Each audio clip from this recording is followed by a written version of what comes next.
తెలుసుకోవాలా? ఈ వీడియోని మీరు చివరి వరకు చూడండి. నమస్తే అండి, నేను మీ మధు, లతా రియాలిటీ యూట్యూబ్ ఛానల్కి స్వాగతం. ఈరోజు వీడియోలో చాలామందికి ఒక పెద్ద సమస్య, సందేహానికి క్లారిటీ ఇస్తున్నాను అనమాట. ఆ సమస్య ఏంటి? మరి మన దివ్యాంగులకు పెన్షన్లు రద్దు చేస్తామంటున్నారు, ఇది నిజమేనా మేడం? ఎవరికి పెన్షన్లు రద్దు చేస్తారు, ఎవరికి రద్దు చేయరు అనే విషయం మీద ఈరోజు వీడియో ఉంటుందన్నమాట. ఈ వీడియో మీరు ఎవరైనా ఫస్ట్ టైం చూస్తున్నట్లయితే మన లతా రియాలిటీ యూట్యూబ్ ఛానల్ని లైక్ చేయండి, హైప్ చేయండి, మన వీడియోస్ని షేర్ చేయండి, సబ్స్క్రైబ్ చేయడం మర్చిపోవద్దండి. ప్లీజ్ సబ్స్క్రైబ్ చేసుకుని పక్కనే ఉన్న బెల్ ఐకాన్ని ఆన్లో పెట్టుకోండి. నేను చేసే ప్రతి వీడియో మీ దాకా వస్తుంది. ఓకేనా? మరి వీడియోలోకి వెళ్దాము. వీడియోలో ఏముందంటే ఈరోజు ముఖ్యంగా దివ్యాంగులు సదరం క్యాంప్కి వెళ్ళి రీవెరిఫికేషన్ చేయించుకున్నారు. నేను కూడా రీవెరిఫికేషన్ చేయించుకున్నాను.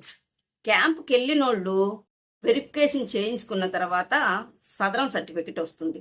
అది 6 నెలలు కావచ్చు, 3 నెలలు కావచ్చు, కొంతమందికి తొందరగా కావచ్చు. ఆ క్యాంప్కి వెళ్ళి వచ్చిన వాళ్ళకి సదరం సర్టిఫికెట్ వచ్చింది కదా, దాంట్లో ఉన్న పర్సంటేజ్ ప్రతి ఒక్కళ్ళకి తీసేశారండి. నాకు కూడా తగ్గించేశారు సదరంలో పర్సంటేజ్. మరి ఈ పర్సంటేజ్ తగ్గించిన వాళ్ళు రీవెరిఫికేషన్కి వెళ్ళారు. మాకెందుకు ఇదివరకు ఉన్న సదరం సర్టిఫికెట్లో ఉన్న పర్సంటేజ్ని తగ్గించారు అని.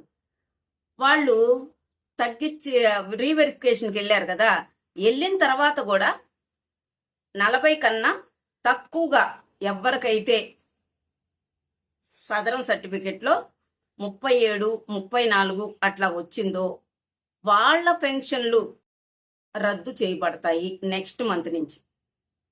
ఈ మంత్ దాకా మే 1వ తారీఖు, నిన్న మొన్న 2 రోజులు కంప్లీట్గా అందరికీ ప్రతి ఒక్కళ్ళకి పెన్షన్లు ఇచ్చేశారు. అది తక్కువ పర్సంటేజ్ ఉన్న. నెక్స్ట్ మంత్ నుంచి అట్లా ఉండదంట. ఉంటుంది అనట్లేదు, నాది ప్రతిదీ అవేర్నెస్ వీడియోని, అవేర్నెస్ కల్పిస్తున్నాను. అర్థమవుతుందా ఫ్రెండ్స్? నేను ఇట్లాగా జరుగుతుందంట నెక్స్ట్ మంత్ నుంచి. ఎట్లా?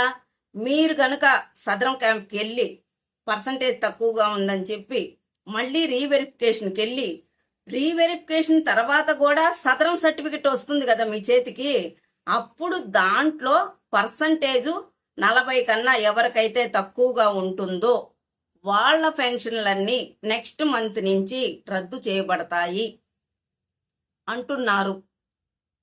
ఖచ్చితంగా వాళ్ళకి నెక్స్ట్ మంత్ పెన్షన్లు ఇవ్వరు. జనరేట్ అయ్యి సదరం సర్టిఫికేట్ జనరేట్ అయ్యి మీ చేతికి వచ్చిన వాళ్ళ గురించి మాత్రమే చెప్తున్నాను. ఎవరికైతే వెరిఫికేషన్కి వెళ్ళారు, సెకండ్ వెరిఫికేషన్కి కూడా వెళ్ళి మీ చేతికి సదరం సర్టిఫికేట్ ఇంకా రాలేదు, అది 37 వచ్చిందో 34 వచ్చిందో మీకు తెలియదు కదా, వీళ్ళందరికీ పెన్షన్ యథావిధిగా ఇస్తారు. అర్థమవుతుందా ఫ్రెండ్స్ నేను చెప్పేది? వాళ్లకు మాత్రమే పెన్షన్లు రద్దు చేయబడతాయి.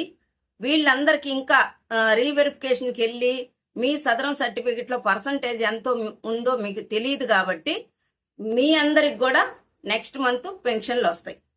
యథావిధిగా పెన్షన్లు అయితే ఇస్తారు. అర్థమవుతుందా? ఎవరికి పెన్షన్ చాలా మందికి అందరికి తీసేస్తారంట, అదంతా ఉట్టి మాటలు ఫ్రెండ్స్, బోగస్ మాటలు అంతా వద్దు. అన్ని విషయాలు క్లియర్గా చెప్తున్నాను అనమాట. దివ్యాంగులు పెన్షన్ పొందడానికి కనీసం 40% డిజేబిలిటీ వైకల్యం ఉండాలి, ఇది మ్యాండేటరీ.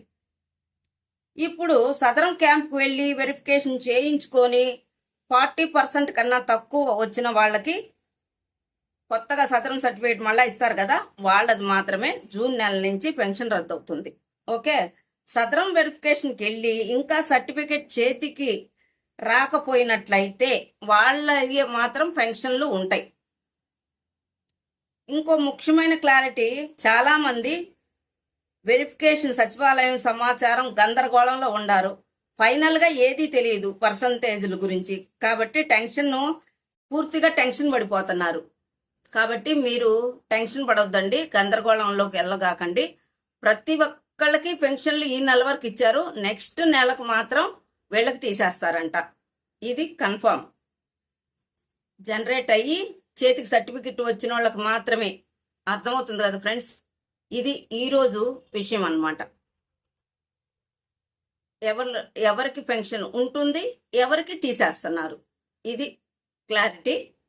ఈ వీడియో మీకు నచ్చింది అనుకుంటున్నాను. నేను చెప్పిన సబ్జెక్టు మీకు కనుక నచ్చినట్లయితే మీ అభిప్రాయాల్ని కామెంట్ రూపంలో తెలియజేయండి. ఓకే, అట్లాగే సాయంకాలం ఒక 5ంటికి లైవ్ చేద్దాం అనుకుంటున్నాను. లైవ్లో పార్టిసిపేట్ చేసి మీకున్న డౌట్ని క్లారిఫై చేసుకోవాలని మనస్ఫూర్తిగా కోరుకుంటున్నా. ఓకేనా? లైవ్లో కలుద్దాము.